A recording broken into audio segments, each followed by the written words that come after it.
Hey there, good Saturday afternoon. I'm Tre Tailor, and welcome to Coping with COVID. Updates about the pandemic and information to help you thrive and survive COVID-19. I'm Tre Tailor, and today, as you see, we have two beautiful, smart, and talented physicians with us. I'll tell you more about them in just a short. And we're going to talk about this mysterious COVID-related illness that has been affecting our children. Also, the medicine that the president is taking, and if that would be a choice for you. But first, here's some COVID community updates. SC Thrive and SC Housing is giving up to $1,500 for those folks who need rental assistance. Now, you must live in South Carolina and have a COVID-related deficit. If you lost a job or your spouse lost a job, you can get up to $1,500. It's a one-time payment that's going to go straight to your landlord, and it is a forgivable loan. You don't have to pay it back. You do need to apply. So go to scthrive.com/COVID-19 rental assistance program.com. It's a long email address, scthrive.com/COVID rental assistance program.com. Also, the IRS has set up a phone number if you need some questions answered about your stimulus check. Maybe you didn't get the right amount. Maybe you want to know where it is. Maybe you think someone else has your check. You can give them a call at 1-800-919-9835. That's 1-800-919-9835. And in South Carolina, we have a June primary. All of the Senate and legislative seats are up for grab. Plus, there's a coroner race, and a couple of county council members are also up for grabs. So they need poll workers. If you want to work the polls on June 9th, it pays $165. And the SC voter registration is looking for you. Call Mrs. McClory at 576-1519. That's 803-576-1519. I'm Tre Tailor, and you're watching Coping with COVID. Today, Dr. Stacy Cary-Thompson joins us. She's a board-certified pediatrician in Maryland. Thank you, Stacy, so much for joining us. And a regular on Coping with COVID. Absolutely. Dr. Nicole Edwards, she's a general practitioner here in Columbia, South Carolina. Thank you, Cole. We appreciate you once again for joining us on Coping with COVID. Thanks for having me again, Tre. I appreciate it. Absolutely. Want to talk about, and before we go into that, Stacy may have to run. She's working today because she's a real doctor. On the front lines, and we appreciate you, Stacy. Absolutely. And you're working ER. You've been working ER because of everything that's been going on, Stacy. Is that correct? Yes. So I work in the ER, but I also do inpatient medicine as well. So essentially for children that have to get admitted to the hospital, have to stay for a little while, I take care of them too. Great. Well, there's been a mysterious illness that has been affecting children, and supposedly it's COVID related. Of course, at first we heard that children couldn't get it. Well, we heard a lot of things, and every day it changes. And a lot of things have been fluid with all of this. Yes. And I'm sure because, and Nicole and I have talked about this before with some of your colleagues, it's new. So it's going to change, until we get a handle on it, whenever that might be. So tell me a little bit, Dr.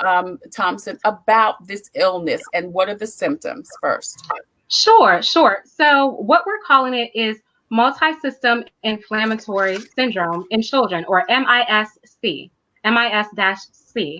And what we're finding is that it tends to mimic symptoms that we see in something that is well known in pediatrics called Kawasaki disease.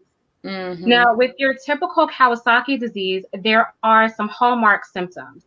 Usually it's fever for 5 days or more. And to be clear, a fever, what we consider a fever is a temperature of 100.4 degrees Fahrenheit or greater. So a fever for 5 days or more. There tends to be a rash associated with Kawasaki disease. Usually it's a pretty diffuse rash. Oftentimes it does involve the palms and the soles, which makes it somewhat unique as compared to other children's illnesses.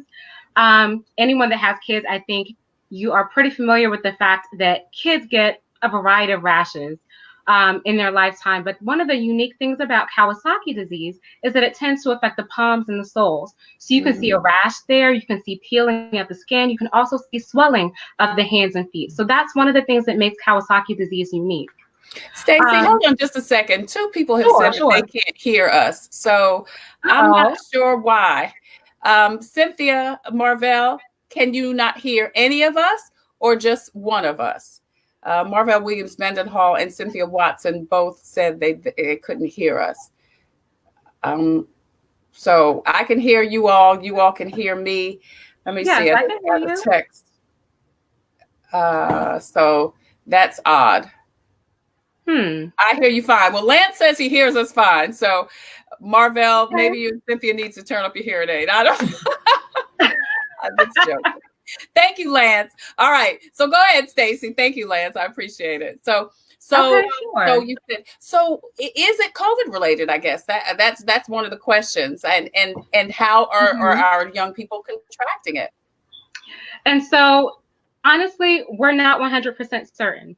The other thing that we're finding is, so initially, as you mentioned, we didn't really think that the pediatric population was very affected by COVID. And now we're finding that that is not necessarily true. But what we're also seeing is that it seems like they may have a mild illness or they may be completely asymptomatic at the time that they are affected with COVID, but then later they have this inflammatory response. And it's that action that causes them to seek medical attention. And then we're trying to put the pieces together to figure out exactly what's going on. And the thing that makes it diagnostically challenging is that it can mimic several other diseases. Now, with the adult population, a lot of times the symptoms related to COVID are fever, shortness of breath, some type of respiratory distress. And with the children, a lot of times what we're finding is that they don't really have those respiratory symptoms that we were expecting to see, like we see in the adult population. So it's Dr. Stacy or either Nicole, if either one of you want to answer, is there any relationship to the children that are affected with it? Like, do any of them have any of them been exposed to someone that has had COVID? Are you seeing that at all? In some cases, yes. But it's really difficult because, again, in the pediatric population, a lot of times when we see the more severe symptoms, it's about 4 to 6 weeks later. So we have to do a lot of backtracking to try to put the pieces together. However, I can also tell you that there are several patients that I see in the emergency department where they can tell me that they have had a known close contact who has tested positive. But at least as has been my experience thus far, when they present to me at that time, their symptoms are very, very mild. We're talking to Dr. Stacy Cary-Thompson and Dr. Nicole Edwards. Nicole practices here in Columbia, South Carolina. Dr. Stacy Cary-Thompson practices in Maryland. She is a board-certified pediatrician. I want to ask Marvell and Cynthia, do you guys hear us now? Lance says that he hears us. Marvell says, sorry, she still can't hear. She said she came out and came back in, and she still can't hear. But Lance can hear us, so I'm just not sure, Marvell, what's going on. I'm so sorry. And Cynthia, can you hear us now? So we're going to continue the conversation. If Lance can hear us and you guys can't, I'm just not sure what I can do on this end, but I'm so sorry, Marvell. All right. So Dr. Thompson, so how are we treating these children? So honestly, it depends on how severe their symptoms are when they present. There are some children who we may suspect they have COVID, and if their symptoms are very mild, our advice is pretty much what it has been to the general public, which is to sort of self-isolate for 14 days. You can certainly treat your fever or any discomfort with your over-the-counter antipyretics, which would be Tylenol or acetaminophen is another name for it, or Motrin or your ibuprofen, those types of things, just to stay comfortable. Now, certainly there are some children who present with more severe symptoms. And so really, even though there's a lot of things that we don't know about this illness, really our first job is to treat the patient. And then later we can kind of figure out exactly what's going on.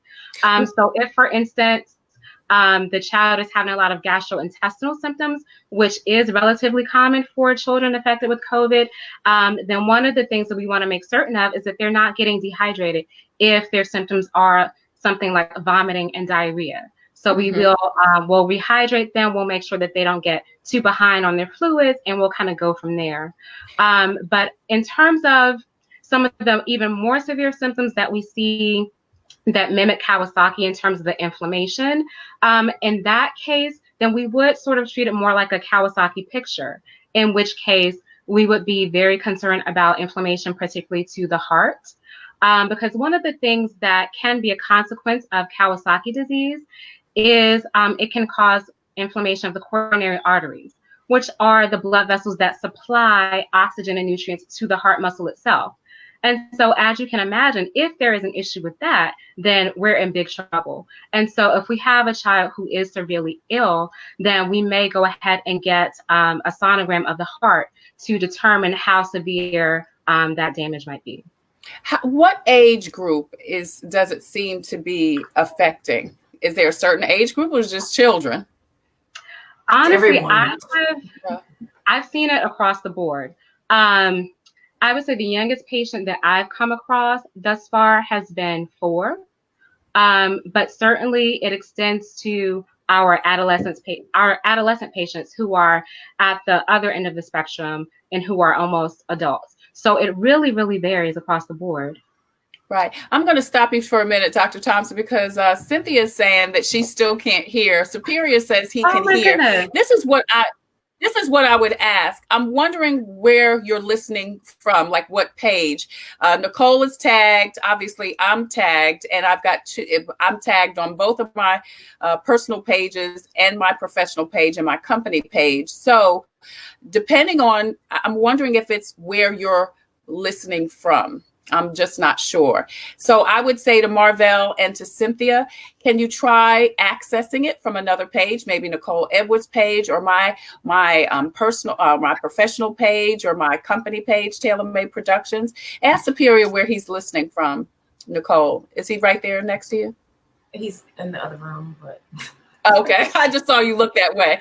So Cynthia and Marvell, if you guys can do that, maybe try to access it from another page, and that may help. I want you guys to listen to this great conversation, but thank you so much for watching Coping with COVID. So Stacy, so you're saying it just runs the gamut. It's just kids. It really does. It runs the gamut. And the other thing that's really challenging is, again, like I mentioned before, it can present similar to other illnesses that are relatively common in the pediatric population. And so we're always left with a little bit of guesswork in terms of saying, is this just a gastroenteritis, or is this COVID related?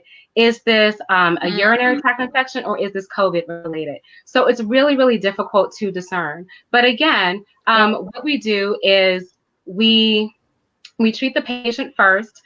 We treat the primary symptoms the way that we typically would. And if we need to further investigate about whether or not they've been exposed to COVID, then we certainly do that as well. Is there a reason why it was thought that it might be COVID related? Was there one thing that kind of was similar in all of these cases? I think that is difficult to say, and we're still gathering data for that.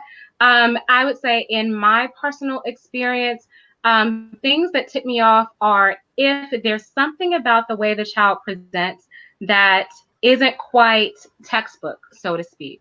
For instance, if I have a sick child where I'm getting some lab work and I look at the lab work and something just kind of makes me say, this isn't quite what I would expect to see for what I was thinking they were having. That is something that might tip me off. Or if I go ahead and if I look at the inflammatory markers, those might be significantly elevated, more than I would expect for some of your other routine pediatric illnesses. And so those are the types of things that I see that make me say, okay, this might be COVID related. Mm-hmm. So is there anything we could do to help our children from getting it? I guess it's so fluid. It's so uncertain. You just don't know what to do. Is that, are those the facts? And I really empathize because I frequently see parents bring their children to the emergency department, and they often tell me that they were on the fence about even coming because they don't want to potentially expose them to COVID, but they don't know what's going on with their child. And so they're seeking medical attention. And so the best advice I can give is if in your gut, if you feel like your child needs to be seen by a physician, then you take them to be seen. And whether that turns out to be a televisit with your pediatrician, whether you're able to go to your pediatrician's office or whether you go to an urgent care facility or to the emergency department. If you think your child needs to be seen, that's okay. You can bring them in, because what we don't want to happen is for people to essentially suffer in silence or to stay at home too long and the symptoms increase in severity such that we really would have been able to do a lot more had we seen them sooner. Okay. And Cynthia says I'm sorry. Cynthia says she has sound. I'm glad you can hear. Right. Cynthia, I'm so glad you can hear. I don't know what you did, but can you let Marvell know? Awesome. Oh, no, Marvell says she's got sound too. All right. Good. Okay, That's perfect. It's perfect. It's perfect. What I was going to say too, Dr. Stacy, is that I yes on everything you said, but what I've seen as a general practitioner, of course I did my residency working with kids, and I still work with kids a lot. I see kids tank quickly. So kids will be, they'll be good, and then all of a sudden things go bad. Yeah. And with kids, it's not like, with adults, we kind of gradually kind of get worse, but with kids, they tank. And so, like you said, Tre, and Dr. Stacy, if your kids are sick, listen, as we're all moms, we get that gut feeling like something's not right with my baby, right? Don't be afraid to take your kids in, because we need to find out what's going on. Here's what I've seen about COVID, Tre, if you don't mind me jumping in real quick, is that COVID's almost to be the great imitator, right? So we see, we don't know, we're getting new information every day. Before, remember, we always thought it was just cough and cold and a sore throat and maybe a little fever. And now we're finding out you've got the GI symptoms. Now we're finding out, you've got the skin changes symptoms, and you've got all these other possible symptoms, because honestly, we have receptors over our entire body where a COVID can actually attack and COVID can react to. So we don't really know. So in question, who should get tested? If you have a symptom, I think you should get tested. And this is also why I have told people we need to treat everyone like they're positive, period, because we don't know who's asymptomatic and carrying it, and we don't know who has a mild symptom case or a mild case of it, and we don't know who's moderate, and we know who's severe because those are the ones that are in the hospital, right? But we don't know until you test, right? And so, but you might, and your kids might be asymptomatic. And here's the thing. We know that coronavirus in general, coronavirus has been around for a while. This strain, this novel, that's why we call it novel, because it's new. This strain of coronavirus is a new strain, but coronavirus has been around for a long time. Common cold. Everybody, when this first came out, it was like, oh, the Lysol bottle says it fights coronavirus, right? Yeah. Well, because we know that coronavirus has been around for a while, and we know that kids get it all the time. They get the coughs and the colds. That's why when they go to school, all of a sudden, when you put your kid in daycare, all of a sudden, now they get this cold that they never had before, right? Same thing. And a lot of times you can have mild symptoms of it, and then you can have severe symptoms of it. What we're seeing a lot of in the entire population, this is what I say, from the womb to the tomb, okay?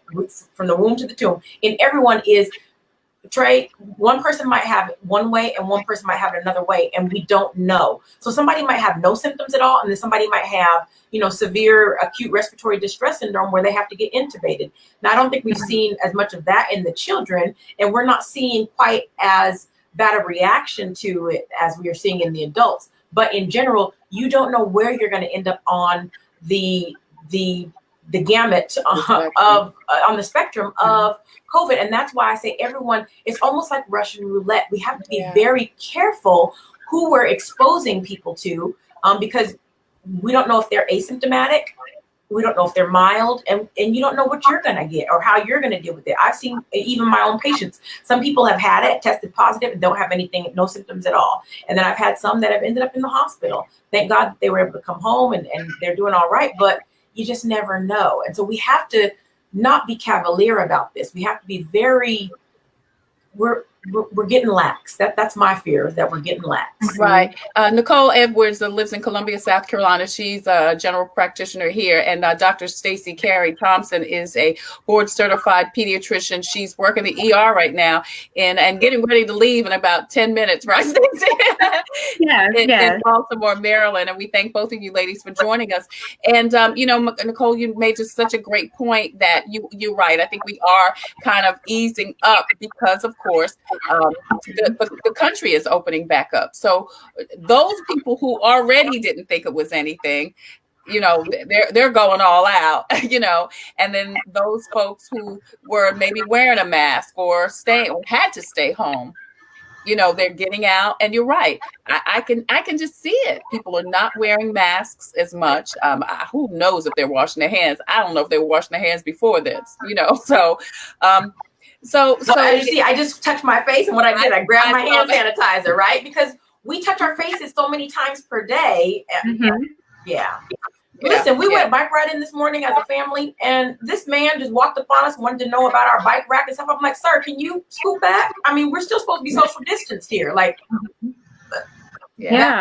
back up. But the thing about it is, everybody's not. And that's a whole nother conversation for another day. But that's the scary part. So Stacy and Nicole, are we seeing, and I asked Nicole this before we came on the air, I thought it was just kids in New York. That was the last thing that I heard. What states it hasn't gotten south as far as we know. Is that correct? What states, Stacy, do you know the children have been in? Right offhand, I don't remember all of the states, but I can certainly tell you that where I practice in Maryland, we do have pediatric cases. Absolutely. Okay. Yeah. I think if I'm not mistaken, it's been primarily northern states, and which doesn't mean that, a child here won't get it, but it's just so mysterious. It's just so mysterious. And the unfortunate thing is it's 15 states so far with the Kawasaki multi-system. It's been 15 states, and they're all over the United States. It's the states that have the kind of the worst, have had the highest cases. Okay. So New York, California. I'm trying to pull up a map here, but okay. Yeah, the unfortunate thing is, Dr. Nicole and Dr. Stacy, is because it's so unknown, we have no way of helping our children avoid it. Yeah. We don't even know if it's COVID We related. do have some tools. I think that, like Dr. Nicole was saying, we still do have to be vigilant about just things that seem simple that we may be starting to tire of, but just the simple things like washing our hands for at least 20 seconds, doing it thoroughly, washing our hands frequently, trying not to touch our faces, wearing masks, so that we are showing not only that we're concerned about getting infected ourselves, but also taking care of people around us and saying, you know what, I'm going to wear a mask so that I protect you too. Because I don't know if I have it or not. It's really difficult to say. So I think that we really just have to continue to take the measures that we have been taking, even if it's getting a little difficult to be so vigilant about it. Well, you know what, Dr. Stacy, I say this. How important is your health? Is your health not important enough for you to be a little bit inconvenienced? I think that is an excellent way to put it. I think that it's worth being a little inconvenienced, so to speak. And every single day that I wake up and I'm healthy, I am thankful. I am. Yes. Like I say, health is wealth, and it's the type of thing where sometimes people, they don't really appreciate it until they're not healthy, unfortunately. Right. Exactly. Right. Or until it affects them. I think that's the other thing. As many people have it, and the cases grow more and more every single day. The more, you still have some people who say, I don't know anyone that's got it. I don't know anybody that's been affected. You still hear, I just heard the other day, the whole thing about, the flu thing. People die from the flu every year, all of that. And so you have that sector of people that have not been directly affected. So they just don't believe and understand it, get it. And then you have those people who, quite frankly, are looking at some of our leaders who are being cavalier about it. And they're saying, well, if that person's not wearing a mask, why do I have to wear a mask? If that person says it's okay to open up the country, then it's okay to open up the country. And that's why it's such a huge responsibility in being a leader, because people look up to leaders in our community, as the blueprint in which to live. Dr. Stacy Cary-Thompson joins us along with Dr. Nicole Edwards. Stacy is a pediatric ER doctor in Maryland. She's going to leave us in just a couple of minutes because she's got to work. And Dr. Nicole Edwards is going to stay with us. Marvell says that people get offended when you tell them to back up. I had it happen to me yesterday. She said she tells you may not be social distancing, but I am. And that's what you have to say to people. Your point, Nicole.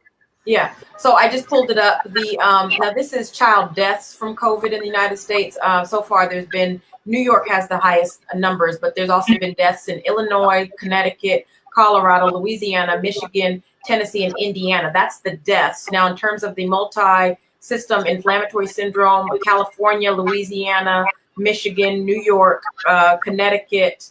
I can't see what state that is, but there's been quite a few cases. And that's just of that symptom. We don't know the other, are we even testing kids, routinely if we just think and they just have a mild respiratory, upper respiratory infection. We don't know. Yeah, Aaron McEwen says people think wearing a mask is a hassle. I wonder how they would feel about a ventilator. Come on, Aaron. Come on. That's like, I need to make a meme of that. I'm like, thank you, Aaron. Yeah. That's so true. Yeah, that's so true. Very humbling. And people look at you too when you're wearing a mask. They look at you like something's wrong with you, and I'm looking right back at them. Right. Here, I heard something on CNN last night, and they said wearing a mask is not about you. Wearing a mask means you respect and you care for other people. So people that aren't wearing a mask, I'm just like, thanks for your lack of respect for me and my family. Last night was the first time my husband actually let me go out to a store. And people, we went out as a family. We were trying to find bikes. Did you guys know that there's like no bikes anywhere in America, like on Amazon? Anyway, really? All the bikes are sold out, which is a good thing. That means people are getting out and bike riding. There's a bike shop? There's a bike shop. We went to like 4 different places, 4 different stores, and we could not find bikes anywhere. But anyway, when we went into the stores, we had our masks on. People were looking at us like we were crazy. And I'm like, y'all still know that there's a pandemic. Okay. Look at us crazy if you want to, but appreciate it. So, yeah. Well, all right. So, Dr. Stacy, I know you've got to go. Thank you so much for joining us and sharing with us this information. Thank you about the Kawasaki disease. I wanted to, talk about it because it has been so mysterious. And, like Nicole said, while there are several states that children have had it, there are several more states that have not had any cases of children having it. So I thank you for saying, because like you said, I thought it was so mysterious, but you say continue to do what you've been doing, still social distance. Absolutely. Still wash your hands, still wear your mask, still, and again, for your children, because I think it's children, any child 2 or over should wear a mask. Is that correct, Stacy? Yes. When they're in public. When they're in public. Yeah. And I know with the younger children, it may be a little bit difficult. So I would say do the best that you can. Yeah. My kids want to wear a mask. They're like, can I get a mask? Can we go out and I wear a mask? I'm like, listen. Right. My 2 did. Well, the one that can talk, he said, Juju was like, oh, I don't get a mask. What's up? So, and there are very few children's masks. So, I ended up getting 2 for him. One doesn't work as well, but the other one fits him. And I hate to say, because he asked me, he said, will I grow into the mask? And I said, honey, I hope you don't have to grow into the mask, Yeah, that's right. I hope you don't have to grow into the mask. But anyway, Cynthia Watson says, thanks, Dr. Stacy. Blessings and be safe, girl, out You're there on welcome. the front Thank line. you. All right, Dr. Stacy Thompson, it's Stacy Cary-Thompson, board certified pediatrician. She's on the front lines in Maryland on the ER. Thank you so much once again for joining us on Coping with COVID. Thank you. Y'all take care. You too. Be safe, beautiful. Bye-bye. All right, yeah. Superior says yes. His kids, which are your kids, Nicole, want to wear a mask. All right. So, Erin says she feels like a target wearing a mask. It's me and the cashiers. That's it. Yeah. It's so sad. And like I said, it goes to show, like I said, just it's a lack of respect for others and for others' lives. And it's just, here's the other thing that I wanted to point out too about kids. And why I think it's really important to keep kids home is because kids like to touch everything. Like I said, we just went out, Superior just let us come out to the stores yesterday.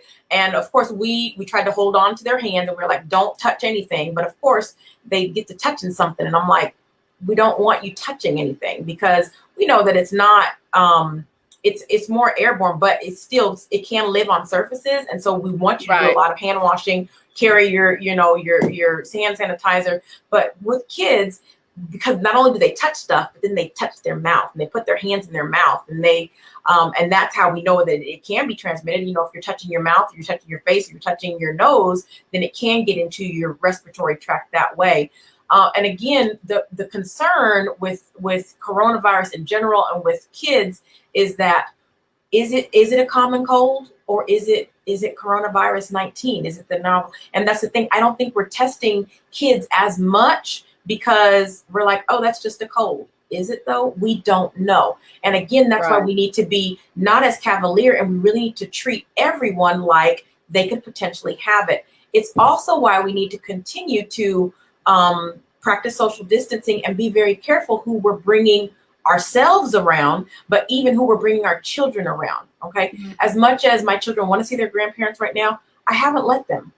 Okay. Because outside of, in the yard, maybe they're in their yard and we either stay on the sidewalk or we stay in the street because I don't know if my kids have it. I don't know if my kids are curious. And because I'm high risk, because I'm still seeing patients, I don't know if I'm asymptomatic and I've given it to them and then could they be asymptomatic but then they can go around their elderly grandparents and they could be the ones that can get it. Again, I keep saying it's like Russian roulette. You don't know if you're going to be the one to get it and have the symptoms or if you're not. Right. And so at this point, you need to always treat people like you might have it. And that's that's the real thing. Erin McEwen says, I'm the wife of a disabled vet and a mother. She says she'll wear a mask. She'll spray her shoes. She'll strip down as soon as she gets home forever if she has to, if it protects me, her, and her family. And that's what you do, Erin. You do the best thing you know to do for those that you love. And I love that you say, Nicole, it is because, and we said this early on, the mask protects the other person more than the mask protects you. So you wearing a mask is really out of respect to everyone else. So you have to wonder what people think or what regard of human life do people feel if they won't at least wear a mask to protect mankind? And here's the other thing, this is for you, Erin, and for everyone else watching. Thank y'all for watching too, is that we are, if we won't have to do it forever, if we can just buckle down for a little bit. Right. They said on CNN last night that if we had honestly started social distancing 1 week prior, we could have saved 36,000 deaths could have been prevented. 36,000 deaths. 7 days. 7 days if we had just cut it off a week earlier. So now that we are opening back up and we're starting to see the numbers trend. I saw on CNN this morning, they were talking about that there's only 7 states that the numbers are still going down. But in the other states, the numbers are either staying the same or in most states, the numbers are going back up, including right here in South Carolina. Our numbers are going up. We were at 144 just at the end of last week. We are now over, these are new cases per day. We are now over 200 new cases per day as of just Thursday. And we're going up now, not going down anymore. Yeah. Now, of course, Nicole, that obviously is because more people are getting tested, and it's good. It's good because people need to be getting tested. But I agree with you. If we could just hold it out, just tough it out.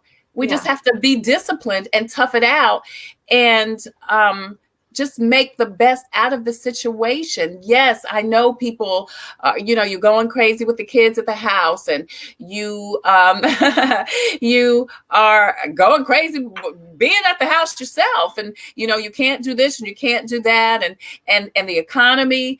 But there are, I don't know. I think if we were more of a country, and this sounds very idealistic, Lisa, I know, I'm not living in the land of Oz or anything, but I think if our government would truly take responsibility of taking care of the citizens so that we can be okay, then again, we could all just be taken care of financially, get us these tests, stay home, like you said, for however long until we get a cap on it. But I think there's so much disregard for human life and more regard for money, the economy, but for money.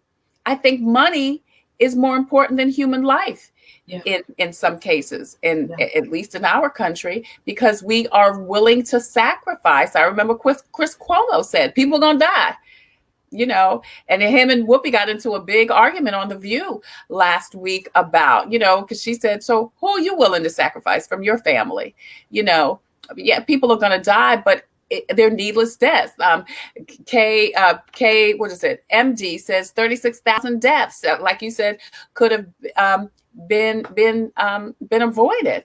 So Kimberly Mosley Gathers, thank you for watching. She says, yes, numbers are going up and people are out today like it's Black Friday. Come on, Kim. Come on. Kim.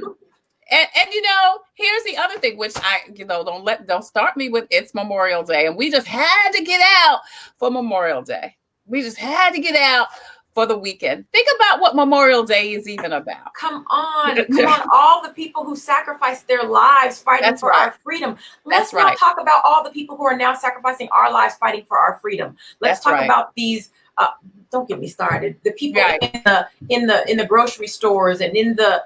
Come on now, in the essential place, in the doctors, in the hospitals, the bus drivers, the cab drivers. Come on, we're now sacrificing our sanitation workers, mailmen, and women. Yeah, everybody. This is, and here's the thing, we can still support the economy while being safe. I think that's the part that we've missed. We're doing one or the other instead of saying, why can't we do both? Why can't we support both? Why can't we support the health of people as well as supporting the economy? And I think there is a systematic way to do it. We just have to. Anyway, that's not what we're talking about today, Trey. Hey, right. Girl, I hear you. I'm with you. Kimberly Mosley Gather says, can you explain, Nicole, what makes diabetes more susceptible to COVID than others? So it's not so much that the diabetes. Well, here's what the thing. Like I was saying, anybody can get COVID-19. What happens is when our bodies have a full. Let's think of it as a full tank. Here we go. I always like to do visuals because I like to explain things. Okay. So if this is your tank, okay, this is, it says boss lady. Anyway, this is your tank, right? And your tank is all the way full. And then something comes to deplete your tank. You might get depleted down to here, right? Okay. But if you already have chronic medical conditions, like diabetes, like hypertension, like an autoimmune disorder, like lupus or multiple sclerosis, then your tank might already be starting here. Okay, so then if you get depleted, okay, so the thing is, it's not so much that it makes diabetics more susceptible, it's that your body's already trying to cope with your chronic illness with the diabetes. Right, with the diabetes. And so then when you put something on top of it, I'm about to say, how many of you know, y'all think I feel like I'm in church or something. It's so much the coronavirus itself, we're even seeing this, it's not necessarily, it's the reaction to your body's reaction to the coronavirus that are making people sick. All right. So it's your body's reaction trying to fight the coronavirus. That's what causes the fever. That's what then it's all of these, I could get into the technical terms. It's the cytokines and the things trying to rush to fight the infection that then can make you ill. And so we're seeing the people with the respiratory distress is because all their cytokines and everything rush to the lung, but then it kind of gets thick and it becomes mucus and it gets blocked and it gets plugged. And so that's the things that are making people sick. But again, if you have a chronic medical illness, your body's already, like I said, trying to fight that illness. So then you put something else on top of it. Do you have enough to fight back? So like Dr. Stacy was saying too, there are some things that we can continue to do. We can continue to try and stay healthy, right? And improve your chronic conditions. Make sure you're taking your medicines. Make sure your diabetes is under control so that if you do get something, not even necessarily COVID, anything, if you get any type of flu or illness or anything, that your body can have enough in your tank that you can still fight. Right. And that's the thing. That's what we're trying to see. We have to make sure that you can fight the illness. And if your body doesn't have enough in its tank, then you need to stay your butt at home. And it's simple as that. You need to stay home and get what you need. You stay at home and build your body back up. Yeah. That's the real deal. It's like a car. It's just like a car. It is just like a car. You don't have enough gas, Faye. Kimberly, you don't have diabetics. Anybody with a pre-existing condition doesn't have enough gas to get you there to where you got to go. And that's what we want to do. Yeah. So we want to really, really focus on that. I guess that kind of brings us right in. Do you believe that there's going to be a second round? Yeah. Are we done with the first round? So that's the real deal. These numbers are going back up. Is this the second round, or is this that we're the first round is not over? Do I think there's going to be a second round? Unfortunately, yes. Until we can stay our butts home long enough, until either they come up with something that actually treats this or that actually prevents it. Unfortunately, I do think so, and it's because again, people are being cavalier. People are not caring. People don't think it's real, and unfortunately, until it hits them in their back pockets or until they're in their backyard, they don't get it. They don't get it. Yeah. Thank you, Cynthia. And Kimberly says, thank you. That helps me to understand. Yeah. Author, hello. Kimberly says, hello again. And, I want to go back to, Arthur Chisholm says, thank you, Arthur. That's nice of you to say. He says he thinks the show is just what the community needs, with exciting people and powerful information. Thank you so much, Arthur. It's just our goal to try to empower, updates on the pandemic and information to help you thrive and survive COVID-19. That's the tagline, and that's what we're trying to do. And so that brings us to our second topic, Nicole, and we wanted to talk about the treatment that the president is using. And I'm going to let you say what it is, because it's called, you said it's hydroxychloroquine. Chloroquine. Okay. Hydroxychloroquine. Plaquenil. Yes. The other name for it is Plaquenil. What is it? It's something that was used to treat SARS, wasn't it? Hey, Candace Belton, thank you so much for watching. What we don't. Go ahead. No. Go ahead. So we don't.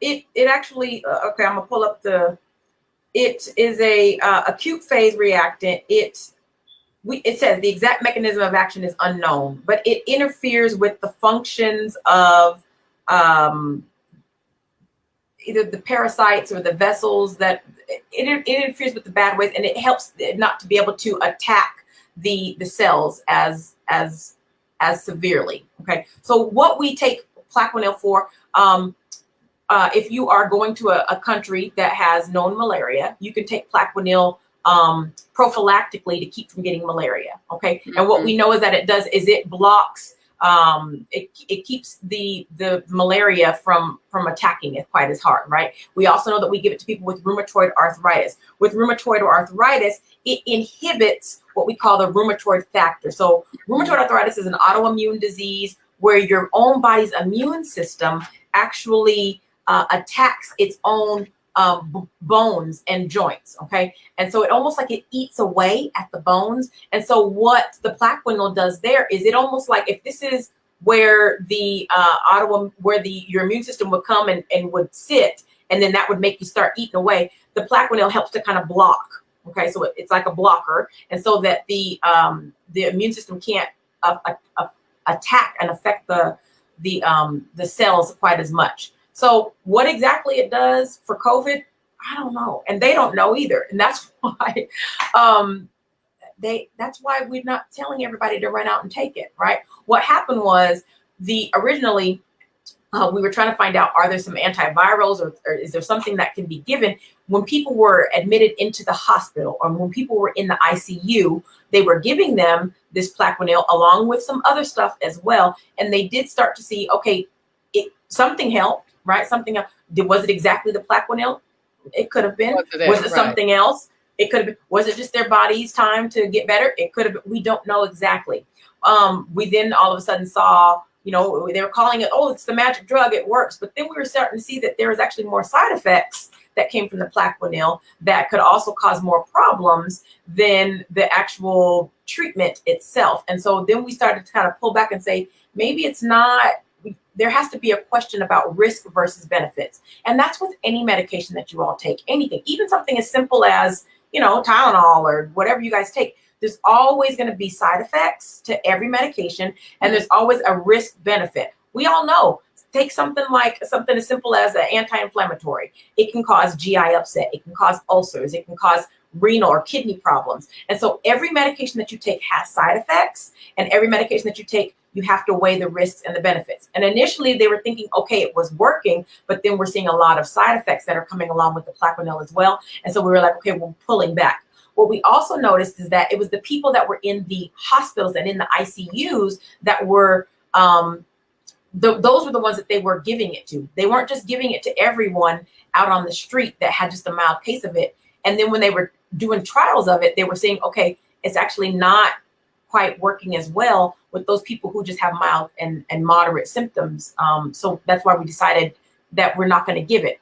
The other problem with Plaquenil is because it works great for the autoimmune diseases like rheumatoid arthritis, once people started kind of running out to try and get it for COVID, it made people who needed it for the rheumatoid arthritis very difficult to get. I've got quite a few patients that have rheumatoid arthritis. Either the pharmacies were out of it, or it took them a long time to get it, or some people even had price increases on it. That's not, and then we're even seeing it's not even for the everyday person to take. And so it's not.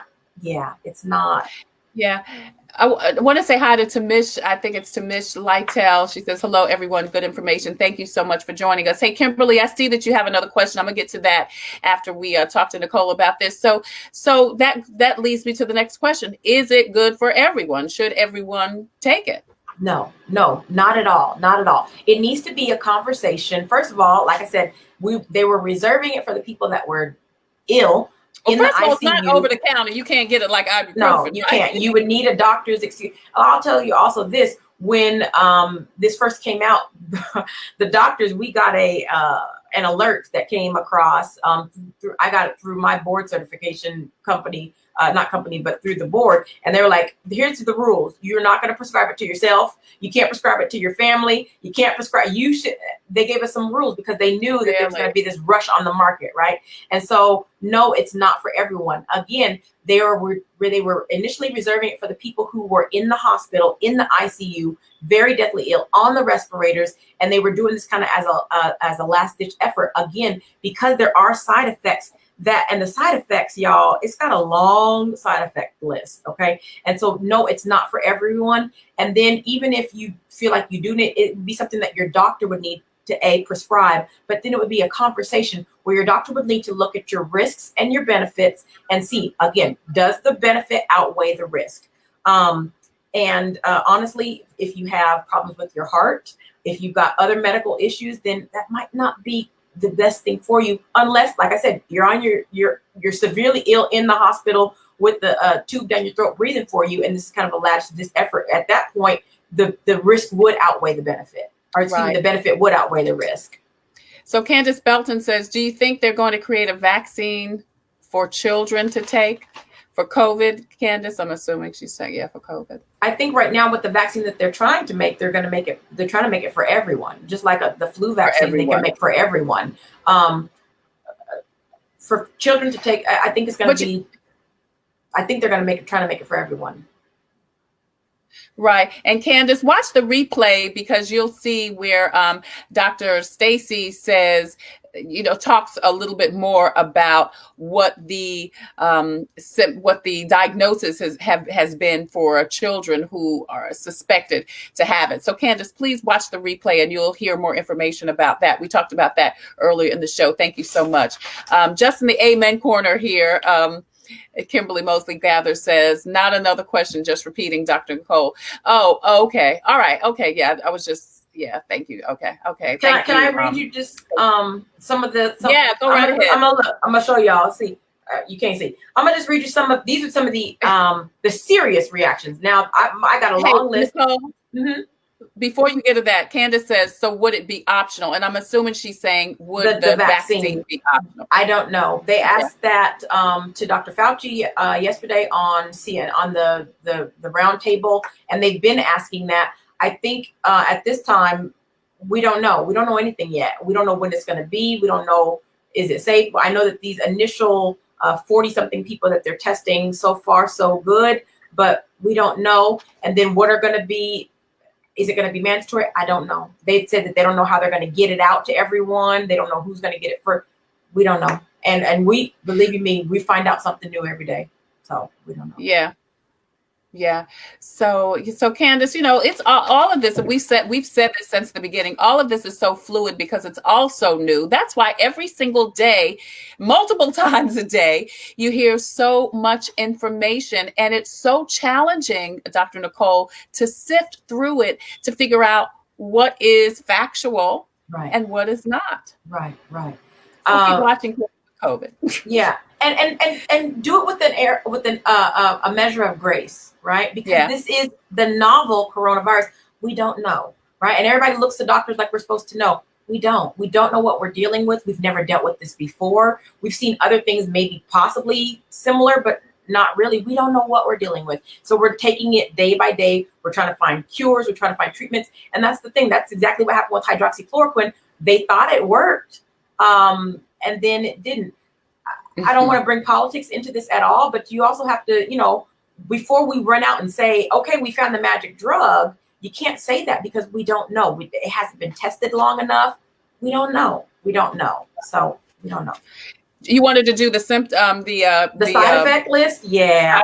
So why everyone shouldn't take it? It has things like, I'm not even going to read all. It can affect your blood. So it can cause anemia, thrombocytopenia, where you're not having enough platelets. It can cause leukopenia, where your white blood cell counts go down. It can cause seizures. It can cause angioedema, which is swelling of your lips and face. So also your airway, where you can't breathe. It can cause bronchospasms, which would make your airway shut down, right? It can cause like a flesh-eating disease to your skin. It can cause, problems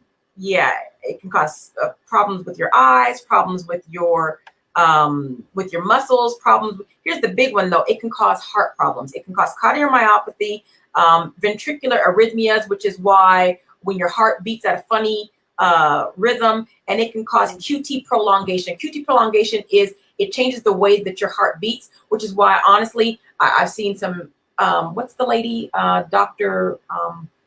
Oh goodness. The other, not Dr. Fauci, but the other lady. Oh, the one with the scarves. Yes. Okay. Yeah.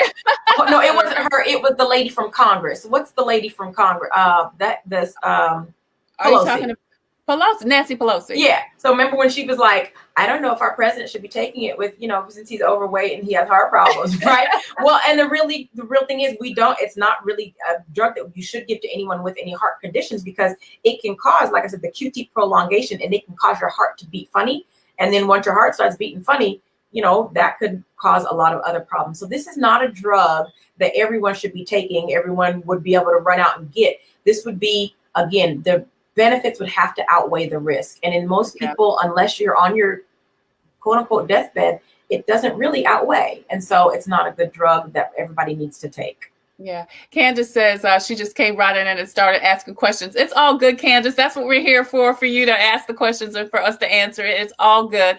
But yes, please watch the replay. And I think you will get some great information that Dr. Stacy gave us. Cynthia says that's why we need you to continue this forum, Tre. And Cynthia, I am committed to doing it throughout the pandemic, which I hear will be Forever? I At hope least it's to the not. end of the, yeah. You thinking, I mean, I talked to Dr. Tasha Boone about it. And when I talked to her, actually, Cynthia, about how long she thinks there will be a need for a forum such as this. And she said, at least through the end of the year, at least through the end of the year. Yeah. And the So problem, that just says how long we'll probably be dealing with it until there is at least some type of vaccine or sure treatment plan. right. They were talking with Dr. Fauci on CNN, and they were like, Dr. Fauci, they've been trying to come up with an HIV. You know, remember this is a virus, not a bacteria, right? So there's between the virus and the bacteria. You can't with the bacteria, you can give an antibiotic that can kill the bacteria, right? With the virus, we don't really have an antiviral that can kill the virus. With the virus, what we're trying to do is just lower the number, how much virus is in our bodies, right? But we don't have anything to kill viruses right now. And so that's the problem. We don't have it's not like an antibiotic. You can't take anything to just make it go away. Okay. Just like we know that there are certain viruses in our bodies, not in our bodies, but in people's bodies, like HIV or like, HSV, these other viruses that they can be in your body lifelong. Think about something like chickenpox, right? It can, you can have it and then it can lay dormant in your body. And then later on, it can come back up as shingles. That's a virus. It doesn't go away. It lowers down to where the viral load, it gets down to zero. And with HIV medications, we're trying to get that viral load down to zero, but it doesn't just go away. So that's what we're trying to work for. Can we find something to either make it go away, or can we find something to make it so that our bodies don't react to it if we do get exposed to it?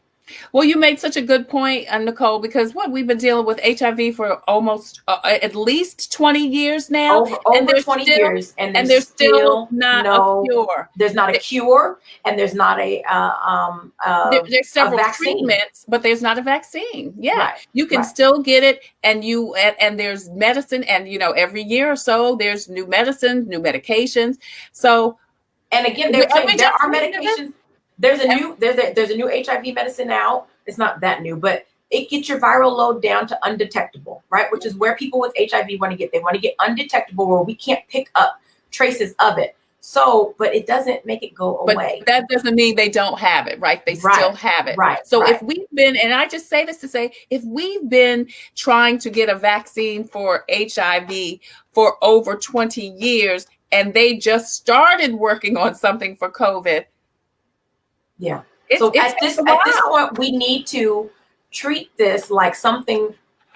Again, if we don't get a handle of it now, we saw it. Everybody was trying to flatten the curve. We saw everybody was do what you can, flatten the curve. That's all you heard for a long time. But now we've become again lax and cavalier. We were seeing the numbers; they were coming down, and now we're starting to slowly see them go back up. And that's y'all. We gotta do better. We gotta do better. Yeah, we really do. Dr. Nicole Edwards is with us she's a general practitioner, physician here in Columbia, South Carolina. Nicole, you said something earlier today that was so interesting, and I just forgot what it was. Don't you hate when that happens? I do. Macy Smith says, you doing it, Trey. Thank you, Macy. Saturday updates, love it. Love you too. As a matter of fact, Macy's going to be on Tuesday to talk about the elderly population. She is an amazing gerontologist, and of course, we all know that the nursing homes have been. Yes, she just said the numbers are increasing in percentage rate. The positives are decreasing. The numbers are increasing, but the percentage rate of positives are decreasing. But so join us to talk to Dr. Macy Smith on Tuesday. I'm going to give you the rest of the updates in just a short, but I just wanted to tell Nicole, thank you so much for joining us again. I appreciate you. Anytime I call Nicole, she's like, yes, I can do it. And I appreciate you. I definitely wanted to talk about the kids and about this new drug, because people look to our leadership, as I said, when Dr. Stacy was on, as a show of, okay, if they're doing it, I should do it. So I wanted to talk about what he's doing. And if it was if it was an option. And I just thank you so much for coming. I encourage you guys to watch the replay. If you're just joining us, Macy says we're still in the fight. Most definitely. Don't get lax, people. I'm still, what she said, scared, a little scared. I think she said scared. I think so. Yeah, you know what, Macy? Nicole was talking about that, and Dr. Stacy before she left was talking about that too, that, still wash your hands, still wear a mask, still social distance, do what you have to do, because we are nowhere near the end of this pandemic. We just got here. We just got here. And it's, it's so much more than, like you said, Nicole, just the common cold. It is a big deal. Oh, you had said something about that, because I heard a lot of people say this when it first said, oh, my bottle of Lysol it kills the coronavirus. But this is a different strain of the corona. This is new. This isn't something your Lysol bottle that you had for 3 years can kill, because this is new. Here's the thing, though. It kills the coronavirus on surfaces. It doesn't kill viruses in our bodies, right? And so we want to make sure that we want to make sure that it's not getting into our bodies. Here's a great way that I looked at it too. Oh yeah, scared. She said. Yeah, scared. Yeah, we figured it out. Thank you. When somebody asked me, should we be opening everything up? I said, did they open up the White House yet? Can we go visit the White House? Oh yeah, listen, I said that about when Georgia opened up. The governor's mansion in Georgia wasn't and still is not open to tours. Still is not open.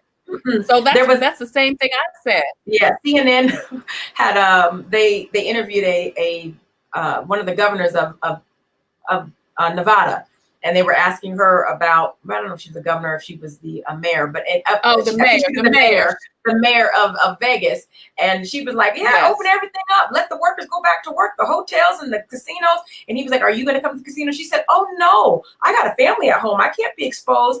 Well, honey, wait a minute. So you gonna let everybody else get exposed, but you're not gonna be out there? My whole thing is, if you really believe that it's not gonna affect you, if it's not, then you come on out here in this with me. You come out here with me and my family. Oh, she was the same mayor who early on, again, this was another interview she did with Don Lemon, when she thought everybody should open up, and he said, well, do you have a plan? She said, oh no, I don't own a casino. I don't have a plan. Right. Really, ma'am? Right. That's why I'm like, okay, so everybody wants to, exactly. And don't drink the Lysol. Don't. You can't. It kills the surfaces. It don't kill in our bodies. Right. And doesn't even kill this strain. I'm through.